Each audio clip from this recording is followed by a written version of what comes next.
제왕적 존재가 돼버린 거거든요. 그게 6개월을 지낸 거예요. 근데 그게 그렇게 권력이 만들어진 이유는 어떻게 보면 다른 한편에 이런 게 있죠. 그러니까 음 저는 그런 그 계획표가 있었다고 봐요. 문 대통령이 문무일 검찰총장을 임명할 때와 그리고 박상희 법무부 장관을 임명할 때 그전에 최경환 후보자가 낙마하긴 했습니다만 그러면 그 일정 편차가 있다고 봐요. 초반부터 검찰을 흔들어대면 다른 식의 적폐들이 안 될 거라고 쉽게 표현해서 검찰이라고 하는 조직 등을 잘 이용해 가지고 사회 요소에 있는 적폐 청산을 하기 위한 용도로 검찰 개혁은 미루어뒀을 가능성이 있는 거죠. 그러니까 착착착 정해진 계획표에 의해서 검찰 개혁이 진행되고 있었던 거라고 보는데 거기서 사실 어긋난 건 사실이에요. 그러니까 조국이라고 하는 민정수석이 이제 검찰총장으로 가는데 윤석열이 저런 식으로 할지는 사실 예상이 못했을 거라고 보고 그 과정에서 윤석열에게는 조국 장관보다 먼저 검찰총장을 임명을 해서 한때는 그랬잖아요. 딱 그 시기에 둘이 붙었을 때 석궁열차라고 자유한국당이 엄청 반대를 그렇죠. 했었잖아. 그러니까 사실상 언론의 스포트라이트를 받고 들어오는 어떤 유명한 사람이 법무부 장관으로 와서 정권의 생각이 법무부 장관이 검찰을 통제해야 되는 위치에 있지 않았던 거죠. 필요가 없었던 거죠. 그러니까 마음껏 하라고 윤석열에게 전권을 주다시피 하는 거예요. 인사권은 없지만 당신이 청구한 사람 다 인정해 줄게. 그러니까 자기 요소에 자기 요직을 갖고 이제 완전히 마적단이 된 거예요. 이게 도둑놈을 잡아야 될 진짜 나쁜 도둑놈들이 돼 버린 거예요. 그렇다 보니까 스스로 자기의 수사권을 남용함으로써 윤석열의 황금기가 끝나버린 거죠. 그러니까 이건 제가 윤석열 씨한테도 내가 가끔씩 방송을 했던 이야기예요. 국민의 여론을 등에 업지 않고는 좋은 수사 못 해요. 근데 자기 인사권자를 지지했던 사람들, 그 사람들에 반하는 수사를 하고 있다는 것은 정권의 아바라가 아니잖아요. 그래서 결국은 윤석열 스스로가 이미 지금 여권 내 지형이라고 하면요. 수사를 5기로 할 수는 있겠지. 근데 다른 한편으로 보면 남은 임기 6개월, 1년 6개월 동안은 고통스러울 거예요. 총리가 화를 내고 청와대가 화를 내고 여당이 화를 내는데 지가 무슨 수로 배기어서 수사를 얼마나 하겠습니까? 황금 시기는 끝난 거죠. 아 근데 그래서 이제 사태의 메커니즘 속에서 검찰을 우리는 10분의 100분의 1도 알지 못합니다. 조직이 얼마나 무서운지. 그들이 갖고 있는 정보 캐비넷 때문에 세상을 비웃는 거 아닙니까? 신비 저 새끼 저거 핸드폰 뒤져봐라 저거 다 알고 있다는 거 아니에요, 검찰은. 어쨌든 우혹이든 소문이든 캐비넷을 갖고 있다는 거 아닙니까, 주요 인물들. 이게 가장 큰 문제입니다. 이걸 사람 오만하게 만드는 거죠. 그리고요, 얘네들이 지금 뭐 훈구파 살인파 얘기를 꺼내고 있잖아요, 지금 이 사건에 대해서. 그리고 조선시대로 끌고 가죠 지금. 그런데 끊임없이 사화가 일어난 이유가 사실은 준비했다가 치고 또 준비했다 치고 역공 반격이 반복되죠.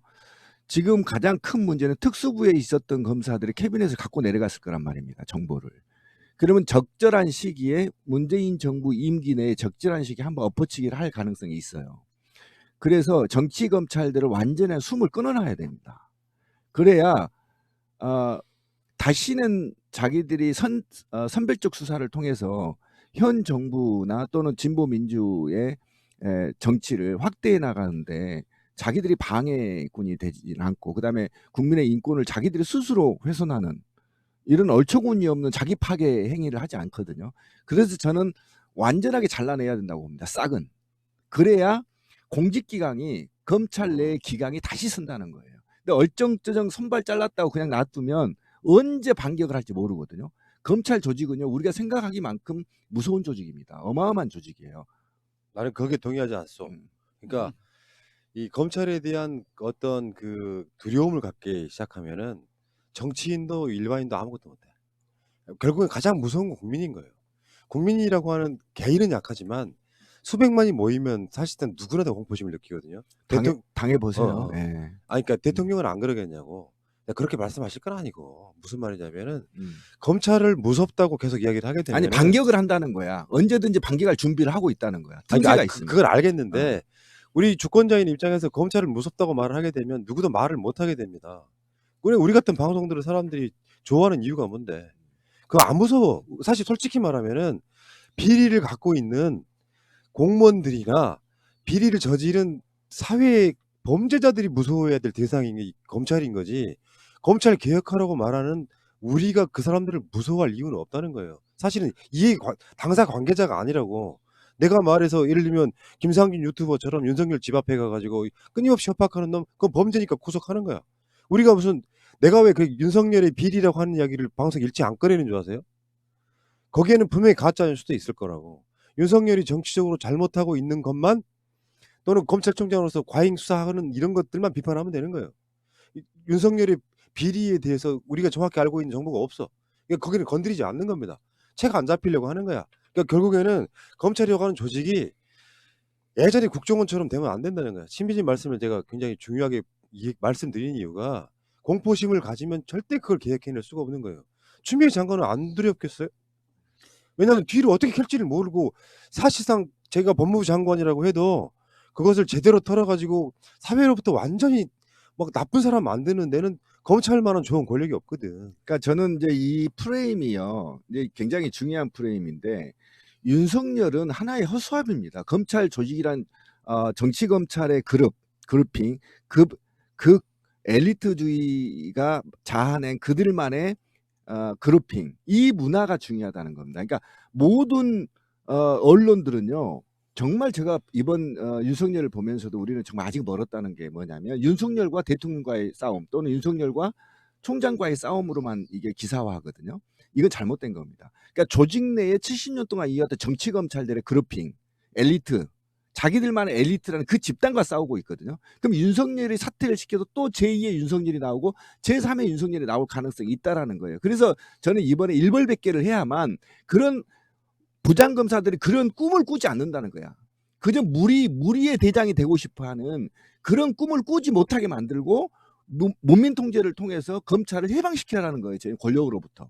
그리고 끊임없이 그들이 갖고 있는 기본적인 국민들의 인권을 수호하는, 경찰이 국민의 인권을 침해하는지를 감시하고 쳐다보고, 이런 검찰로서 거듭 태어나기 위해서는 끊임없이 갈아치워야 된다는 거예요. 그러니까 이제 그런 그 신민이 말씀을 실행하기 위해서 지금 제도적 장치를 하는 거잖아요. 그러면은 윤석열 총장이라는 사람이 검찰 역사에서 나중에 어떻게 기록될까를 우리가 한번 살펴보면 좋을 것 같은데, 1948년에 검찰청이 개설되고 1954년에 형사소송법이 개정되면서 검찰이 확고하게 경찰보다 우위의 기관으로 확립되거든요. 왜냐면은 일제시대 경찰이 일제 앞잡이 역할을 했기 때문에 국민들 감정이 경찰에겐 도저히 책임 있는 권한을 못 준다. 검찰이 그나마 믿을만한 조직이다. 근데 이게 이제 정부가 민주화되는 과정에서 지나치게 비대화된 거죠. 그러면서 이제 국민들이 깨닫게 됐습니다. 그리고 DJ 정부, 노무현 정부 때 이 검찰을 좀 개혁해야 되겠다 그랬는데 그 거센 저항에 부딪혀서 지금 실행이 안 됐거든요. 근데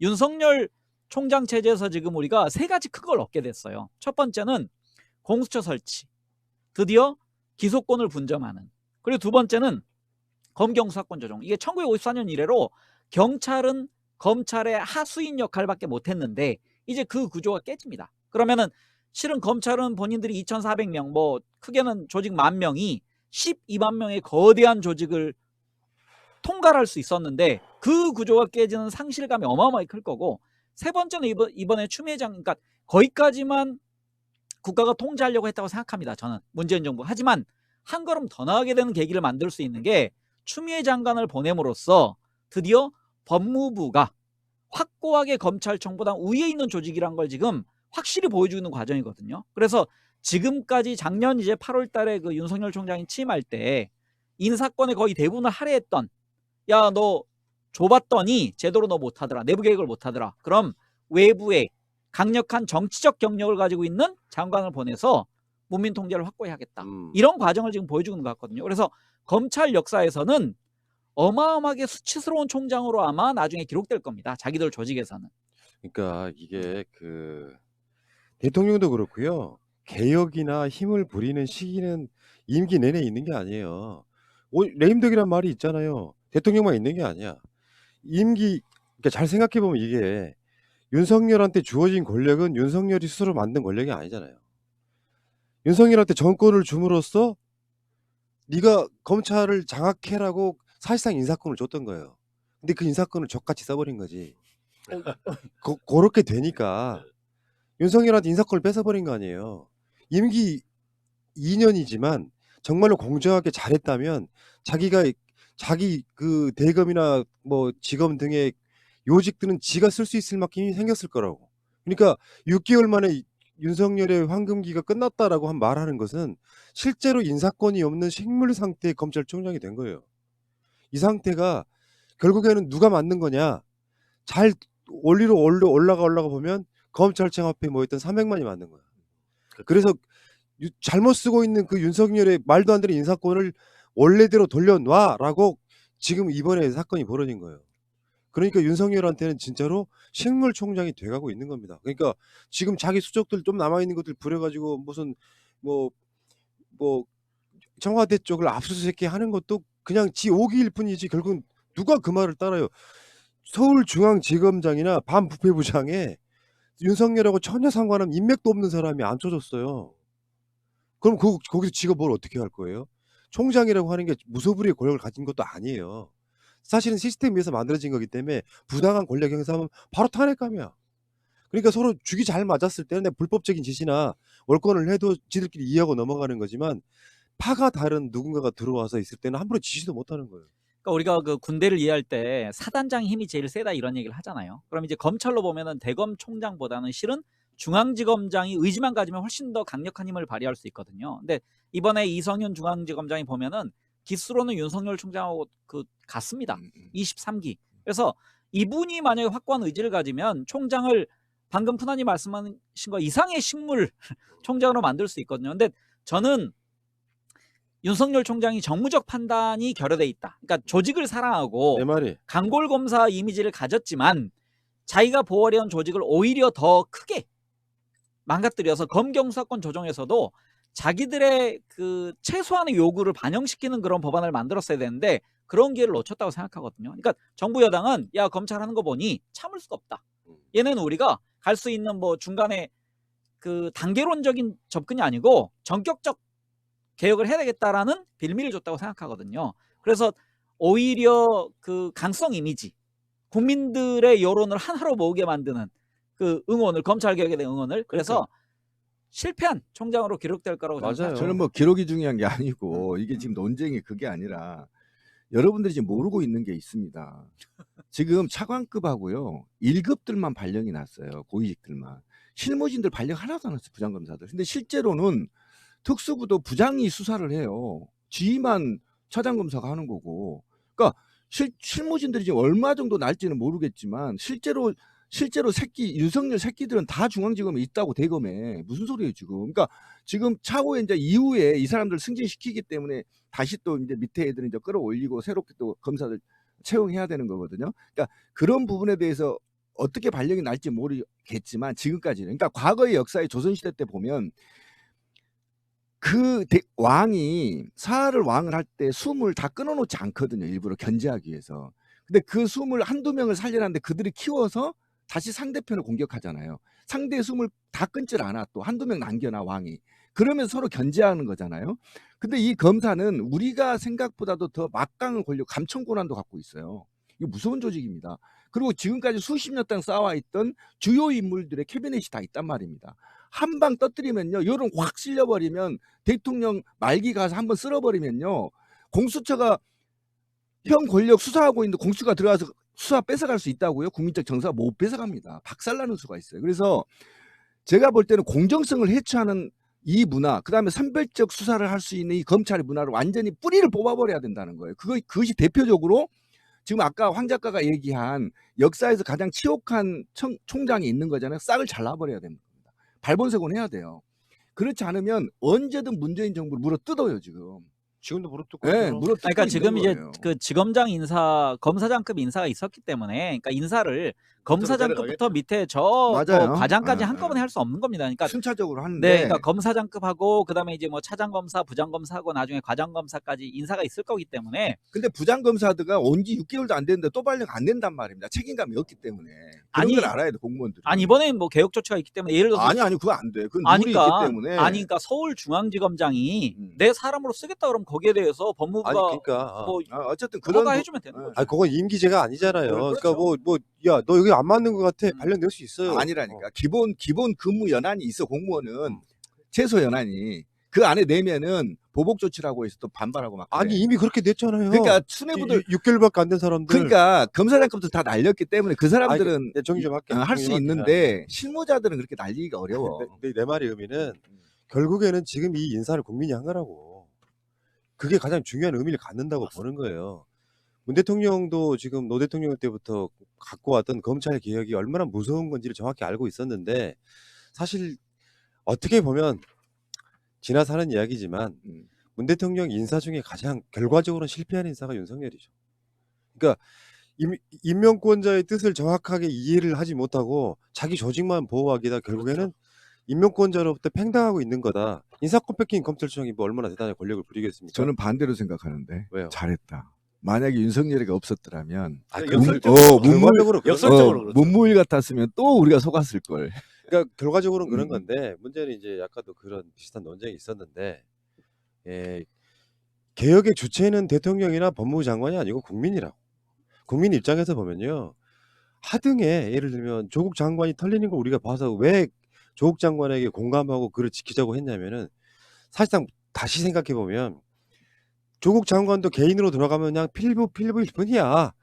우리가 보통 사람일 뿐이라고. 그 사람이 민정수석으로 올라가고 법무부장으로 올라갔는데 우리를 대표해서 올라갔는데 자신들이 기득권 지키겠다고 그 자리에서 너무나 비인간적인 짓을 해가지고 완전히 도륙하다시피 해버리는 걸 보고 어떻게 보면 빅피처일 수도 있어. 진비님 말씀처럼 문재인 대통령이 윤석열처럼은 저럴 줄 알고 그걸 올려놓고 그냥 웃자고 하는 이야기지만 그럴 수도 있겠지만 어쨌건 저는 아까 그 말씀에 제가 동의 못했던 건 그거예요. 검찰을 무서워하면 우리가 그걸 개혁을 못하지. 근데 우리가 해내고 있잖아요 지금. 공수처 설치됐고. 근데 이제 저는 이제 검찰에 근무를 안 해봤으니까 지방직이 이제 하위직이기 때문에 어떤 현상이 벌어지냐면 지방자치단체장이 예를 들면 A 지역 사람이 되잖아요. 그러면 학연 지연이 쫙 벌어서 권력을 잡아요. 그다음에 B 지역 사람이 당선이 되잖아요. 그럼 애들을 자천시켜버려요. 동사무소로. 그러면 동사무소 몇 년간 버텨야 되냐면 적어도 8년에서 12년을 버텨요. 그럼 그렇게 버티고 있다가 다음에 또 A라는 지역이 잡죠. 그럼 숙청해요 또. 이게 계속 저런 하이직 9급까지도 영향이 있거든요. 근데 하물며 무소불위의 권력을 갖고 있는 검찰들, 그 정보 캐비넷이 잔뜩 갖고 있는 그 검찰들은 언제든지 반격이 가능하고요. 그러니까 그래서 이제 법적 견제 장치가 그렇죠. 공수처가 그다음에 생겼잖아요. 공수처 검사를요 검찰이 수사하게 돼 있어요 지금 현행법에. 그렇죠. 아니 네, 그리고 이제 그러니까 서로 부처끼리 싸움을 할 수도 있다고 그러니까 치고받고. 추미애 장관 체제에서는 감찰권을 적절하게 발동할 거라고 생각합니다. 그리고 그 6개월이든 1년이든 그런 얘기를 하는 게 아니라 지금 네네. 거시적인 측면에서 하는 거야. 그러니까 결정적인 추미애 장관과 여론이 쏠려버리면 어찌 할 수가 없어. 맞아요. 네, 할 지금은 수가 없다고. 현대 정치는요 가장 기본 여론이에요. 그럼 그러니까 여론을 막 반해가지고 뭐 밀어붙이는 거 쉽지가 않아. 예를 들어서 문 대통령이 검찰 개혁을 하겠다고 추미애 장관 통해서 이렇게 인사를 했는데 여론조사를 했더니 찬반이 어떻게 나오냐면 반대 80. 그러면 바로 동력 떨어지고 아무것도 못해요. 지금 시대는 그런 시대라고 보고요. 어쨌건 지금 윤석열의 시대가 끝나버린 거예요. 그러니까 이게 적절하게 밀당을 잘 해야 되는 위치에 있는 거야 검찰총장이. 어쩔 때는 눈치껏 좀 하고 야당이나 여당이 봐도 야 저 정도는 우리가 할 말이 없다 싶을 정도로 나름 공정하고 패스트트랙 수사든 나경원 수사든 설사 조국 장관한테 죄가 있더라도 수사를 공정하게 했다고 하면 그걸 뺏기는 일은 없었을 건데 장수한테 쉽게 표현하면 칼이 뺏긴 거예요. 지금 딱 그 시점에 와 있다고 보시면은 이럴 때는 전쟁이라고 보시면 저는 그런 얘기 하나 드리고 싶어요. 두려움 없이 가면 돼. 뭘 그렇게 두려워하냐 이런 이야기예요. 결국 큰 틀에서 보면 그런 가는 과정에 수도 없이 많은 인파가 막 인해전술로 가는데 몇 명은 죽겠지. 근데 되게 사람들은 살아서 간다고. 단체가 그 많은 군중이 가면은 그 과정으로 가야 된다 이렇게 말씀드리고 싶은 거죠. 최고의 선동방송 아닙니까? 그러니까 만약에 방금 말씀하신 두려움이 있었다면 추미애 장관이 그 8일날 같은 인사를 못했다고 생각합니다. 그러니까 추미애 장관은 저는 이제 청와대의 전폭적인 본인에 대한 그 신뢰도 믿고 있고 당당함이 또 있는 거죠. 당당함. 여당을 너무도 잘 알기 때문에 여당에서 이해찬 대표를 비롯해서 민주당이 나를 충분히 백업할 것이다. 어떤 상황에서는 정치적으로. 그리고 국민들의 여론이 이제는 아주 바뀌었다라는 그게 정치인 가장 크겠죠. 특유의 그런 그 정치적 감각 네. 이걸 통해서 인사 조치했다고 생각합니다. 저는 요즘에 느끼는 게 예전에 보수 정권 시절에 우리가 이런 이야기를 많이 했지 않습니까? 검찰을 완전히 장악해서 뭐 이렇게 보수 정권들은 그렇게 한다 이렇게 생각했는데 요즘에 가만히 보니까 보수 정권 시절에도 어떻게 보면은 검찰을 정치가 그러니까 뭐 청와대가 검찰을 장악한 게 아니라 검찰이 장악 당하는 척하면서 같이 이렇게 권력의 분점. 권력의 분점 그렇게 네. 해왔는 게 아닌가. 음. 근데 이제 이번에는 이제 자기 조직을 이제 약화시키려고 하니까 그거에 대해서는 이제 타협 자체가 안 되는 거죠. 그렇게 되는 것 같다. 어떻게 보면 윤석열이 그 지난번에 그 뭡니까 그 댓글 사건 때문에 그때 또 이제 그때 그러니까 뭐 자천당하고 했을 때도 어떻게 보면은 그 권력하고의 다툼에서 이제 그거를 우리는 공정함이라고 봤는데 그게 아니고 권력하고의 다툼에서 자기 고집을 부린 게 아닌가 뭐 그런 생각이 들더라고요. 예. 자, 윤석열은 사실상 끝났다. 일단 이게 보면 될 것 같고요. 그런 그 학습이었거나 교훈이 차기로 누군가가 이제 검찰총장으로 와도 최소한 공정성 갖는 검찰이 되기를 바랍니다.